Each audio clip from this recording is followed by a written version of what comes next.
how did you balance Shawn? He was basically out of the ring for a year to constantly keep him from overtraining, because I know he's a hard worker. Overtraining is a myth. Overtraining is a myth. If you lifting weights and your muscles start hurting, you stop. If you're running and your legs get tight, you stop.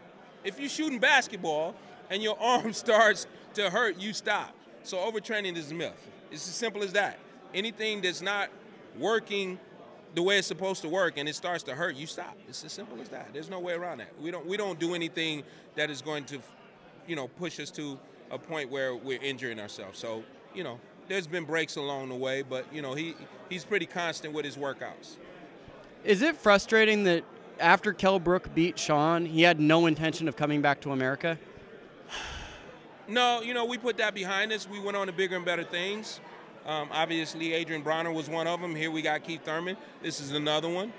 We can't look past Keith Thurman, but we're looking for bigger and better things after that. It does not consist of Brook. Brook has no intention of, he's holding that belt hostage. And it's his. He can keep it. As I've said before, and, people can say whatever they want to say, however they want to say it. I highly doubt Shawn could have went to England and grabbed Kell Brook and won a decision. Anybody who says we lost the fight, which legitimately, he got the decision, but at the same time, look at the dynamic of the fight.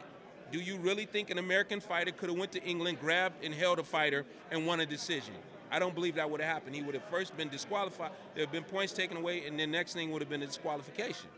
But he would have never won a fight over there like that. It wouldn't have happened. So how does it happen over here in the United States? I don't know.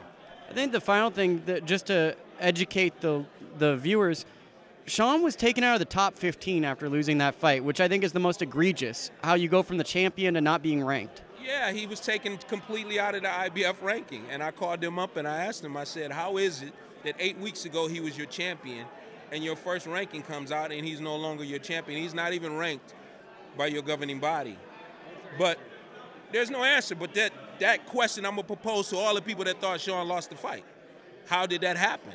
Now, I'm sure they got a snide remark, but, if you really look at what has happened since then and what has transpired since then, you will see that they had no intention of even fighting any American fighters.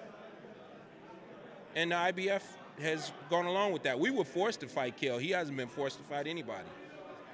So, bigger and better things. Keith Thurman, looking forward to it June 25th.